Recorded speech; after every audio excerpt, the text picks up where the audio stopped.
Hey, Assalamu alaikum. Good morning, everybody. One second.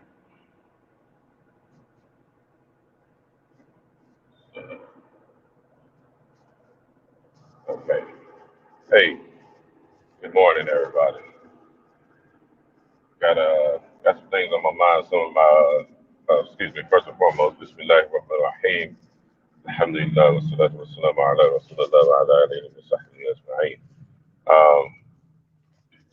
Tuned in with a good brother, Abdul Kabir Muhammad, and tuning in from the BOC Network, Black Media. Like, share, and subscribe. Uh, Me and my guys, my compadres, my brethren, my comrades, we are exhausting ourselves on our own effort, on our own dime, on our own time to do research and fund our own show, fund our own program, fund our own efforts at trying to figure this thing we call life uh, as Black Americans in America out. We're trying to come up with a solution, and what our solution is with the BOC is that we do our own thing, and that's what this video, all the videos are about that. But in the midst of, in the light of, in lieu of doing our own thing, I've been me myself. Okay, so I did a decade in prison. Had no established credit before. I was very young when I went to prison. Uh, Came back, couldn't find work, had to make my own work and start my own company. Alhamdulillah, Rabbil Alameen, it's been doing well. No complaints there. But I'm just now starting to figure out how modern life works, and I've been running into some credit hurdles. I don't even have bad credit. I got average black people credit, and because of my circumstances growing up, lack of financial literacy, all the oppression that my mother had to endure, and the same old sad black story. Um, I did some research and was like, man, my credit is not bad. So it's average black people credit. So uh, nothing's in the red. And I'm like, why? I'm looking for a new place. Um, I had to restart my life. I just went through a divorce or whatever, and I'm restarting my life now. So, I've just been running into all these hurdles as far as like finding the place, and previously before, all you had to do was like show proof of income for like 3 months or something like that, uh, and you could, you get your place. Now I make enough, alhamdulillah, I make enough money to live in an upper class neighborhood, which upper class maybe like suburban, slash white neighborhood. I make enough money to do that, but I got my own personal reasons why I don't. I like to save money. I'm trying to grow my company, and I don't have loans. I don't qualify for loans. All of that old stuff. So I'm funding my own show, funding my own company, taking care of my family. I'm doing all this myself. So, I'm choosing to live in what they would term lower income areas or socioeconomic environments or whatnot. And then that's where black people live anyway, which is the topic. I'm finding out why. So I'm starting to see that like even like places for rent, and especially with trying to buy and own a home, they want you to have a certain credit score and certain credit limit. And as far as I know, the vast majority of black people I know got average black people credit. We all in that 550 to 650 range. So I've been fine. I'm in that 550, 650 range. So, and I'm working on it, getting it better. I'm just now figuring out the game. Like I said, I had literally zero financial literacy because I was in the streets. I came from the hood, come from poor background. Never was acquainted with any of this stuff. Didn't have any inheritance, none of that. I'm getting all this stuff out the mud, which is the typical Black American story. So, um, um, I'm applying for places for a new place or whatnot, bank account on deck. All my numbers look great. I look phenomenal as far as my income, alhamdulillah, on paper. And it's actually more than average, alhamdulillah. But the credit thing has been killing me. And they all saying, uh, they want 675s and 750s. This is, they all in those ranges. I look up, and even some places are starting out at 700. Yeah, and I'm talking about these places in the hood, and I'm from the west side of Cincinnati, so that's why all my cousins, that's why all my family here. I like to be around my people, now, and I know that part of town best. So I've been applying, in these areas, and there's been some phenomenon that's taken place when I did that decade in prison. Things changed a lot. To me, it seems as if they went into the next phase of um, went into their next phase as of white own and control. And all of these big, huge businessmen and women then formed these conglomerates, these financial institutions, conglomerates that are buying up all of the cheap property in black neighborhoods slash the hood, and and what looks like to me gentrifying it, making it, pushing us out because now these are places like in Cincinnati. They're doing a lot of rehabbing in the inner city where black people live. Those houses are going for dirt cheap, but they're nice houses. They big houses, 4 and 5 bedroom houses. Some of them even six. These used to be before black people migrated to Cincinnati in like the 40s and 50s and the 60s. Uh, before affluent white people used to live in these areas, and you know the the, uh, they were nice homes. They were very nice homes. Of course, since after the heroin and crack epidemics, those properties has values have gone down, and they are now the hood, as we know. Since and also redlining played a lot into this. It drove down, they like purposely drove down the value of these neighborhoods in these areas. Well, now everything's like going tech, and the inner cities and the metropolitan areas of cities are starting to become the new suburbs. So, so white people are kind of migrating back to the inner cities, and because everything is tech based now, and they live in close quarters with each other. A lot more people are working from home. The whole demographic of the American life and American dream is changing, as we know. So uh, all these conglomerates have gotten together and formed what we call property management companies, and they're buying up swaths of cheap property in these rundown areas. In Cincinnati, these houses are going from anywhere from $50,000 to $80,000 if it's not a complete total fix and flip, which is probably, well, you can get some. I've seen them on the land bank site for as low as 5 grand, but you got to do a complete total reconstruction. But if you got 5 millionaires that's going in on this project, and you need 100 grand to put into the house. That ain't nothing to get all of them to put up 20 grand for the rehab of the entire house. That's just playing with the numbers, and then raise the price up to $200,000 for the value of the house.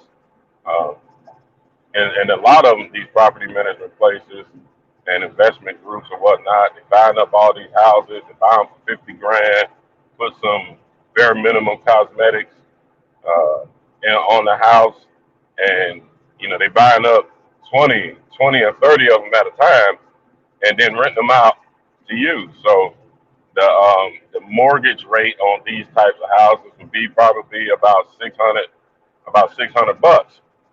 So even if they took out loans or they had an established a line of credit with some bank or some financial institution, and and they took out loans to buy up 20 or 30 homes. Let's just say 20 for the math's sake.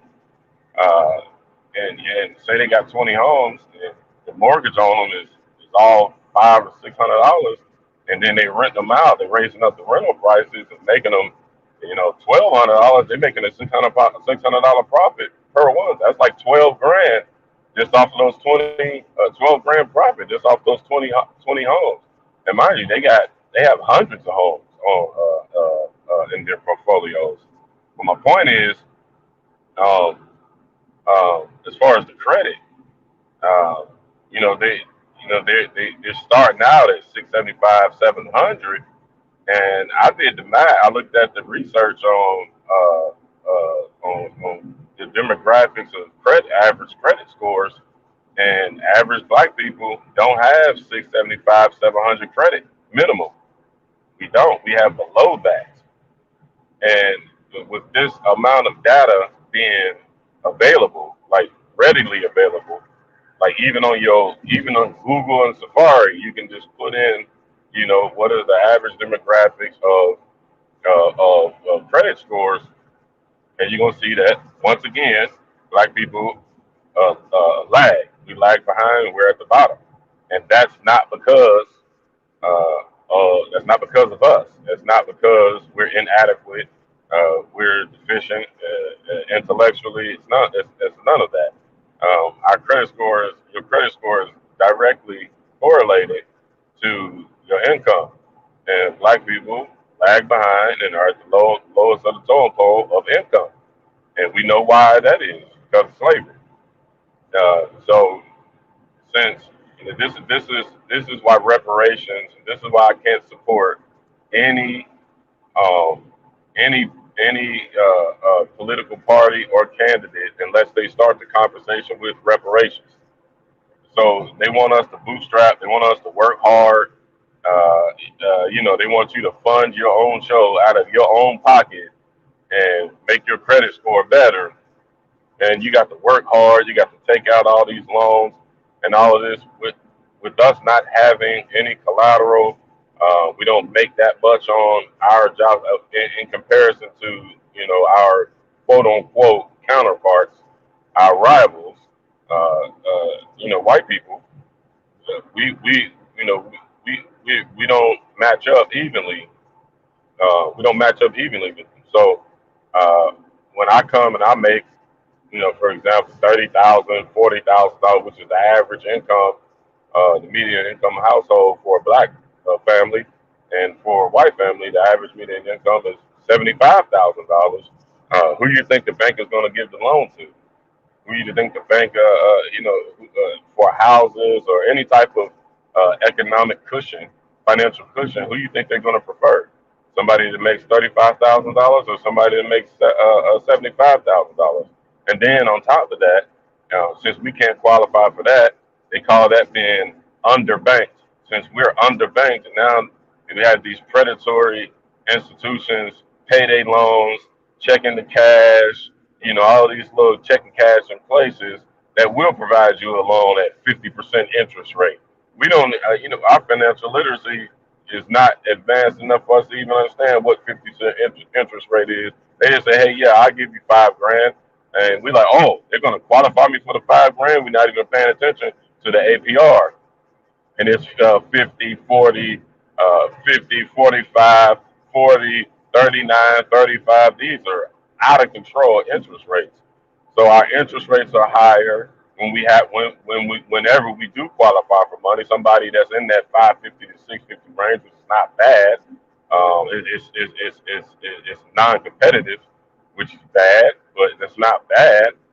They look at that and say, okay, well, according to your credit score, you can only qualify for X amount of dollars. So you only qualify for a smaller amount of money on a loan for a house, a car, or just a personal secured loan with a higher interest rate. That further pushes you back. That further pushes you back in the race for resources up against your counterparts that they already make double than you have. The asset net worth value is just astronomically different. So we're behind all the way, in every respect that you can think of. We're behind, and we were pushed back behind, not because we're just slower in the race. We were pushed back as a result of slavery. So we're being penalized for this. And I didn't ask to be poor. I didn't ask to be born poor. I didn't ask to be born uneducated. Neither did anybody in my family. We come from, my grandmother. I'm second generation sharecropper. My grandmother grew up in the sharecropping age. She tried to escape that in Jim Crow South out of Alabama, came up here in Cincinnati looking for work. Really wasn't too much work. She ended up getting her and everybody else that migrated out of the sharecropping South in Jim Crow times came up here to look for opportunities. Then they wage to discriminate against you. I'm second generation after that. Her kids came and had to deal with it when they were young, and they had to break out of it and still could only go so far. I don't have any immediate family that live in Westchester or any affluent neighborhoods. They all live in black, lower income neighborhoods, all of them, and they do well for themselves. They were never criminals like me. I just seen that, and when I was a kid, honestly, I seen it. It was like, man, we all struggling. We all live in the hood. We all got apartments. We all like sharing stuff. It was kind of rough, and they were doing their best. They were good. These are very strong people. They made me strong like how I am today. So this is not down on them. This is just what the reality was. And I seen that, was like, man, I ain't doing that. Nah, I'm gonna go. I'm gonna get me some money, and I'm gonna start a business, and I'm gonna get my family out of poverty. But the only way for me to do that at a young age was to sell drugs.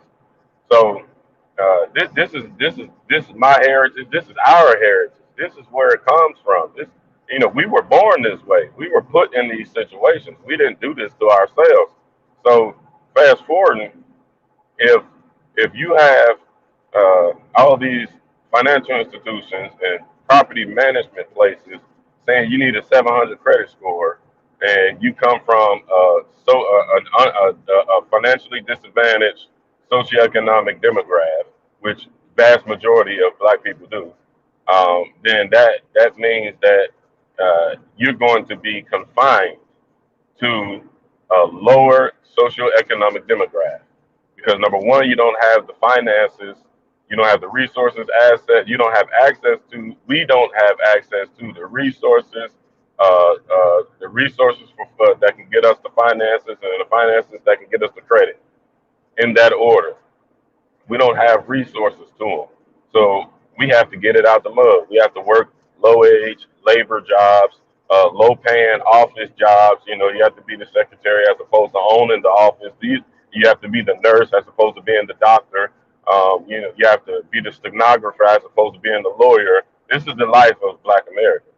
We don't own and control anything. Hence the name of this organization, Black Own and Control, so that we can motivate ourselves to start our own everything, our own institution, so that we don't have to deal with this type of discrimination. But fast forwarding, so that means that, so I looked up the statistics. The statistics said that only 21% of Black Americans have a credit score of 700 and higher. So that means that 80% of us, 80%, an overwhelmingly vast majority of black people don't have a bare minimum qualifying credit score to better our lives. And a lot of us, like myself, we make the money.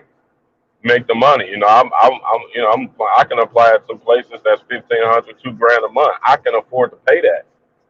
Alhamdulillah, but the grace of Allah, I can afford to pay that. I have my bank, wallahi ta'ala, I have my bank statements to prove it. I have my bank statements to prove it.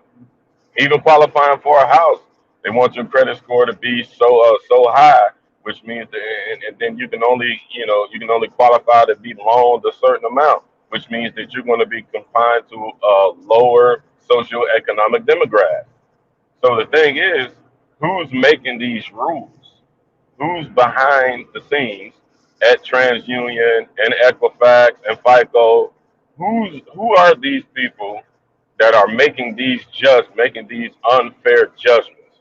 And why aren't why aren't we black people collectively coming together to try to change these institutions or establish our own? They do got the Congress. I did see in my research that there are some black leaders that have put some political pressure on the government to change these things, and they put forth a couple of initiatives. It's pork barrel, honestly. It hasn't changed anything to where black people would be seeing our credit score computation would be relevant to our actual situation and not put up against white people and Asians and other brown people from demographics who come from demographics that were not enslaved. That's like completely unfair. That's all of the brown peoples that migrated here for economic opportunity. Black people didn't migrate here for economic opportunity. And then white people enslaved black people for economic opportunity. They all, catapulted ahead of us. We worked and still are working 500 years plus for free. Even right now to this day, like I said, if we only making 30 something thousand, 30 between 30 and $40,000 on average a year. This is on average, and let me mind you, only less than 20% of all of Black Americans make more than $150,000 to $1 million. Less than 20%. So we can't talk about the rare exceptions in light of the majority. We have to talk about the majority. So the vast majority of us are average, and we make between 35 and $55,000 a year. The average median income in America is about seven. For cost of living, the average cost of living is like 70, 65, 60 to $70,000. Different reports say different things. So I've seen reports that said 55,000. I've seen reports that said 65,000. So we just gonna go right in the middle. You need to be making about $70,000 to live a good, decent life in America. And on average, black people only make 35,000 to maybe at best in that in the category range. They make at best about 35 to $55,000 on top of that's what we bring in income, not all at once. That's a factor, and that's not even subtracting our cost of living on top of our debts, which would take that at best $55,000 down to like $20,000, and we have zero ability to compete. Zero with bad credit, with no credit, with being underbanked, with being discriminated by big banks like U.S. Bank and Bank of America that have been in headlines for practicing discriminatory practices against black people. They actually had to pay out money. They actually had to pay the government like $3 billion or something like that for being caught discriminating against black people because they can. And mind you, that $3 billion that they had to pay as a fine to the United States government never put that into the black community. So, in conclusion, we got a big problem here, y'all, and we need to get out of la la land and believing that we're equal, believing that we have been accepted as Americans. We need to get out of this zoo zoo la la land. All of the data speaks differently. And this is orchestrated oppression. This is what I'm trying to reach out to y'all and get y'all to understand. We have to move different, y'all. There is no black credit establishments. There are none. We don't even have black people representing. We don't have any people, let alone black people, in FICO, in Equifax, in TransUnion, representing our interests. We have to start thinking like this. We have to get away from, we need to take care of our own house before we start taking care of everybody else's house. We're taking care of it. We worried about immigration. We worried about LBGT rights. We worried about whether Arabs and Pakistanis can come and go in this country as they please. We're worried about all of that. None of that affects us. Actually, matter of fact, that stuff negatively affects us. That's a different conversation for a different day. We need to stop worrying about that stuff and start worrying about ourselves. And we need to start only employing these politicians that talk about issues like this. And it's a major problem. I can tell you right now in Cincinnati, and I know of a few other cities that have significant black populations, vast majority of them poor. In the whole of Cincinnati, almost a half a million people, there's only one black suburb, one, and it's not even affluent. It's just a blue collar working class neighborhood. It's called Forest Park, Ohio. That's it. The houses are the average house value in that one black suburb where black folks do the best in places like Cincinnati is still significantly undervalued up against neighboring white neighborhoods like Fairfield. Fairfield houses are starting at 200 grand. At best, in Forest Park, they get the average is 150. So we still lagging behind. So that means that all of this is important because that means there's a trickle down effect. One thing affects another. So if if you have all of the socially disadvantaged people grouped and crowded into certain areas of a particular city, there's only so much resources that are available. Number one, and number two, there's only so much money that can be accrued and put back into the community. This is the direct reason why we have so much crime in places like Cincinnati. We just had like 6 murders over the weekend in Cincinnati. This stuff is out of control. Then everybody want to march and sing and sing "Kumbaya" and we gonna make it, singing Negro spirituals along next to Black Lives Matter, which is a gay white movement. It has nothing to do with black people.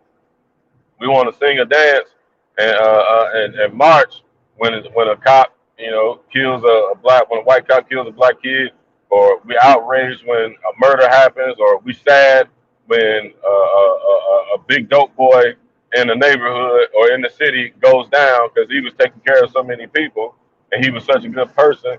This dope boy go down. We're sad. All these things exist because we are socially, economically disadvantaged financially, and it's orchestrated by the government. Period. They grouping us all together. So if they grouping everybody that has a 550 to 650 credit score, which is indicative of you're not really making that much money. If they group all those together, and on top of that, they can't get loans, and when they do get loans, when these types of people, when this demographic of people get loans, when they do get loans, they whack you with 35, 40% interest rates to the point by the time you done paid the loan back, you done paid back almost double the amount of loan. That takes more money out of the money that you're trying to build.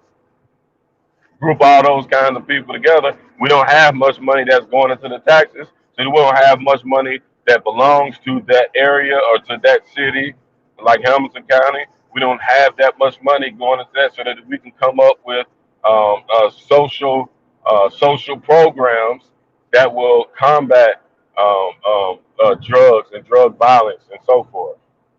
It doesn't exist. We don't have money that's going into the community that say, hey, we can start some type of project where with housing, and the city council will back this housing project. Then the housing project gives the contract to an individual like me, a brother like I know a brother who does rehab. My uncle does rehab. He can get the contract. I have an uncle that does plumbing. My uncle gets the plumbing contract to build these new developments.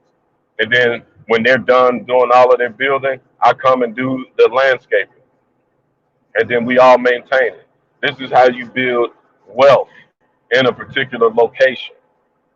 if if they're discriminating against us legally, if the government and all of the financial conglomerates, the financial giants are legally discriminating against us and putting everybody who's poor and broke, keeping them a separate away from the individuals who are not poor and broke, you put a bridge with a bunch of water in between the two demographics so that they can benefit off of each other. That's what being an American is supposed to be about. All of the stuff when they telling us about being an American, that doesn't apply to us. That applies to white and brown people. It doesn't apply to black people. It's not to say that some black people haven't, enjoyed the fruits of the labor of this life. They have, but they found their way. They jumped in that water and swam across up under the bridge and went into. You basically have to leave behind your identity. You go to places like Westchester, 98% black. You go to places like Milford, 98. I mean, excuse me, white, 98% white. You go to places like Indian Hills, 99% white. And then we have to go, this is just being real. We all say, hey, we're all brothers and sisters. Yeah, in theory we are. In theory we are. And we're supposed to be, in theory, but we're not actually. Because all of the white people that live in these areas and these neighborhoods, they're doing nothing for the inner city of Cincinnati. And it's been gentrified and all of the crime. And they're doing nothing. I can't call you my brother just because, and that's what the Pledge of Allegiance said. I can't call you my brother. You're not doing anything for me. You're not doing anything to help me, nor do I even have the opportunity to do anything for you and help you. So you're not my brother. That's just being real. Forget all the hunky dory Negro spiritual songs. Forget all of that. Let's deal with reality. If I'm a true American and if my black skin is equal to your white skin and they got all this money cooped up in Indian Hills, then I would expect my neighbor, my American brother and sister, I would expect my white American brother and sister to be outraged, and they should be it should be swaths and droves of white people marching in the streets and hiring and firing the politicians that's going to change these things because they have the power to do so. They're going to change it because they have the power to do so. They're not doing it. They're actually capitalizing off of this. They are the ones that these are the people that are buying up all of these houses and these homes for 50 and 60,000, and then raising the when you fill out the application, they say you got to have a 700 credit score, or they say something like you can't have any felonies. Well, Lord Allah, every single place that I've been applying at, they say you can't have any felonies. I have a felony. What I'm supposed to do? Be now not on the business. Now I guarantee you the lady that's putting my information in the computer, I guarantee you I make more money than her. I guarantee you I make more money than her.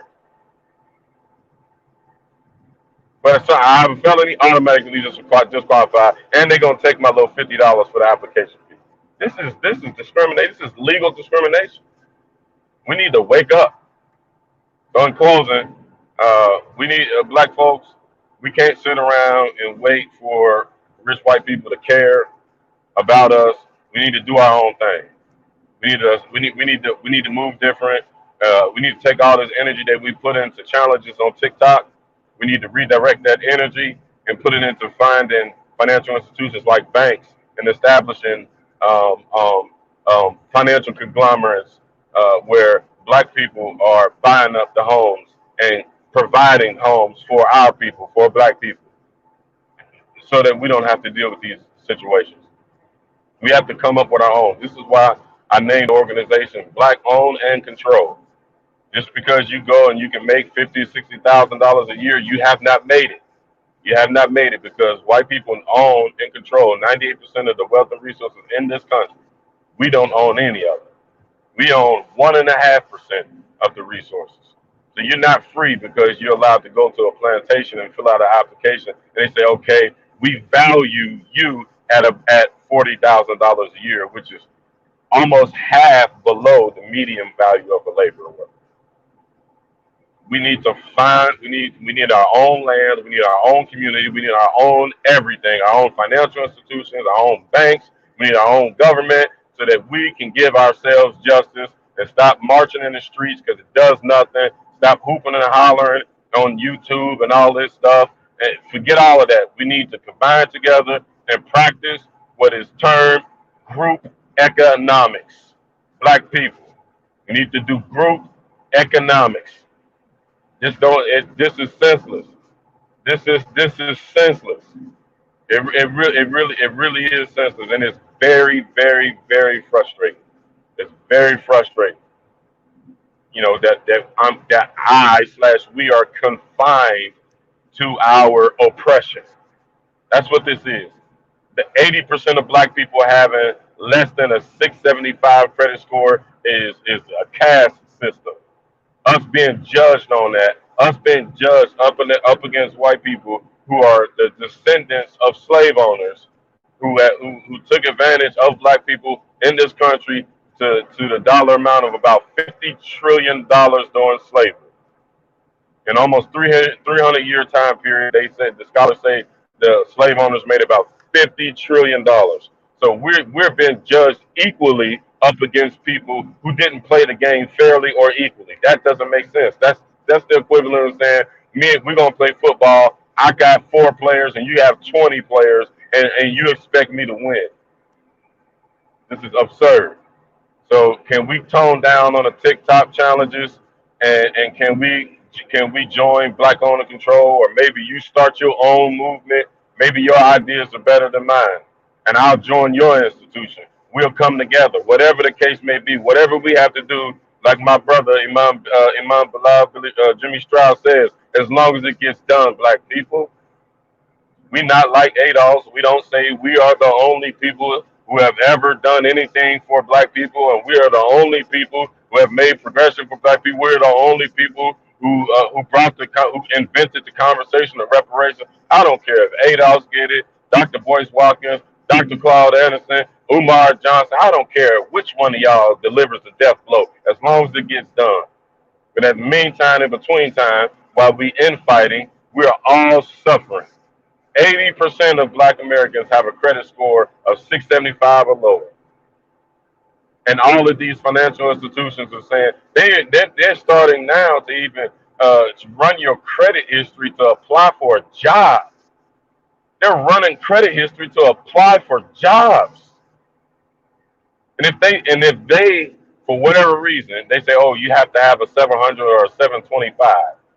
I had a guy who was on the phone arguing with a lady, a property management lady.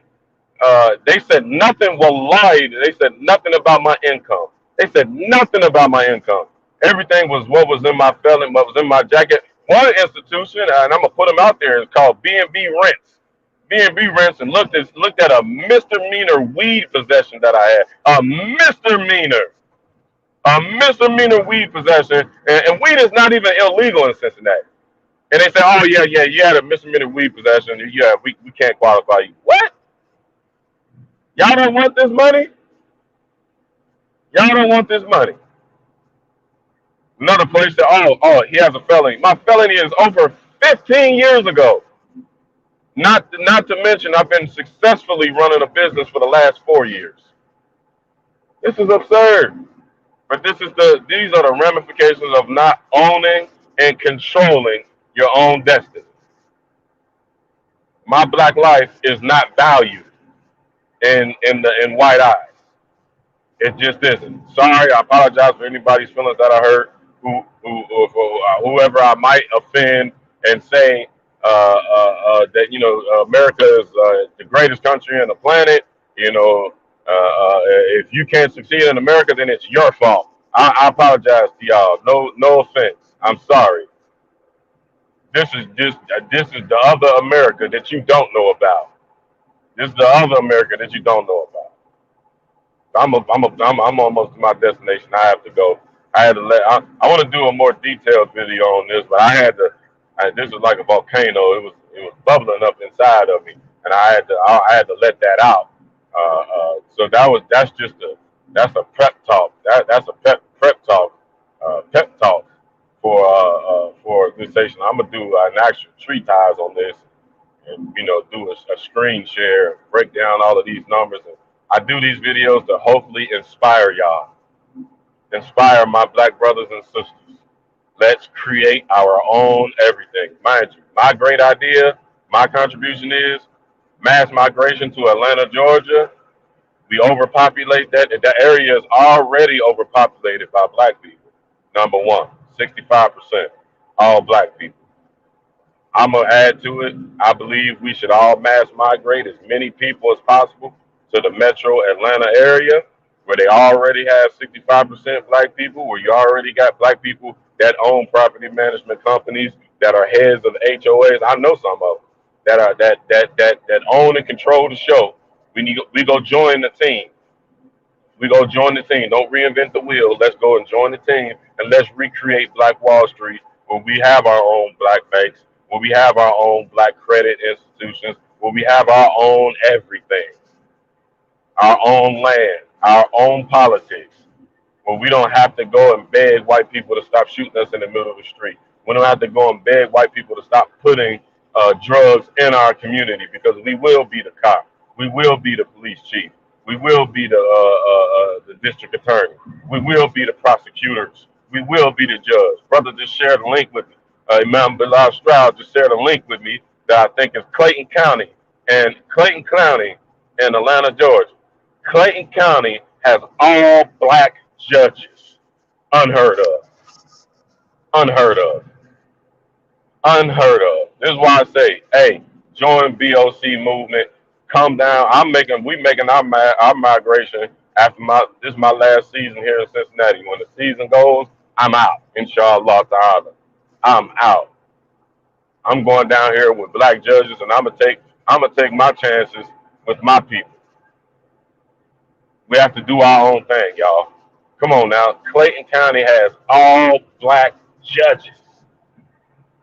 I ain't saying that's going to get you off of your crime. I'm saying it's going to be a more rehabilitative mentality.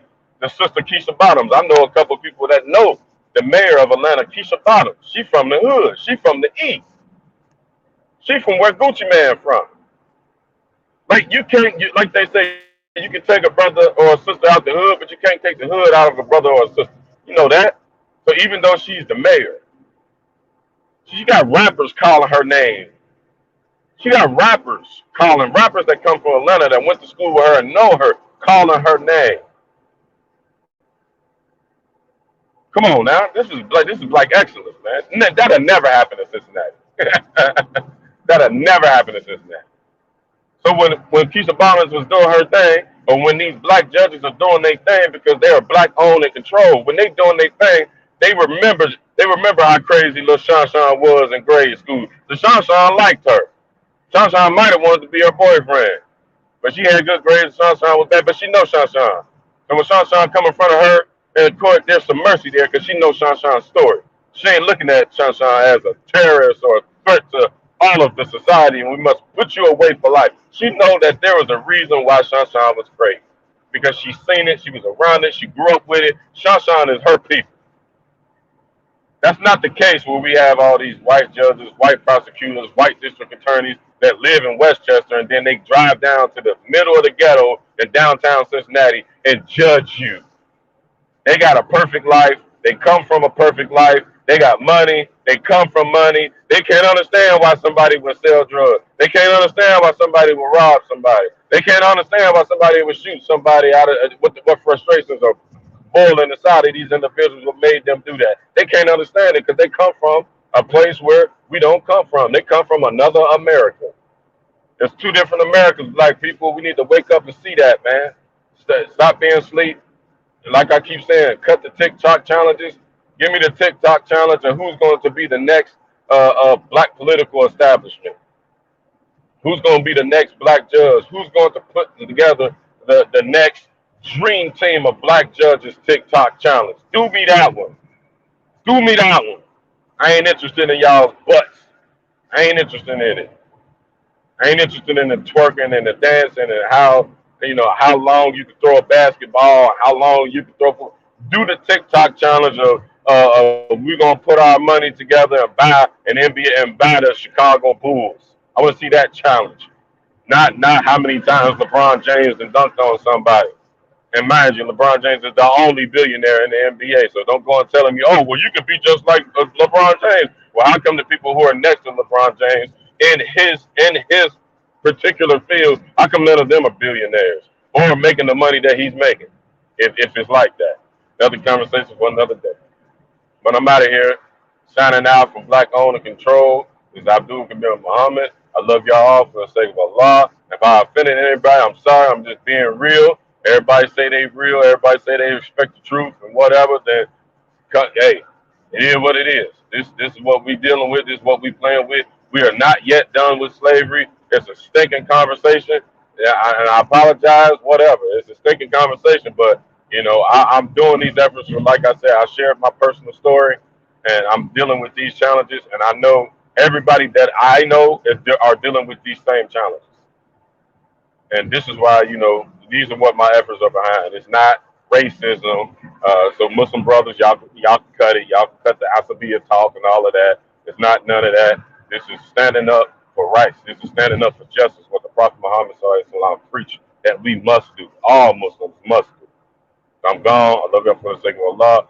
For the color of Allah, wa astaghfirullah. La ilaha illallah. Assalamu alaikum wa rahmatullahi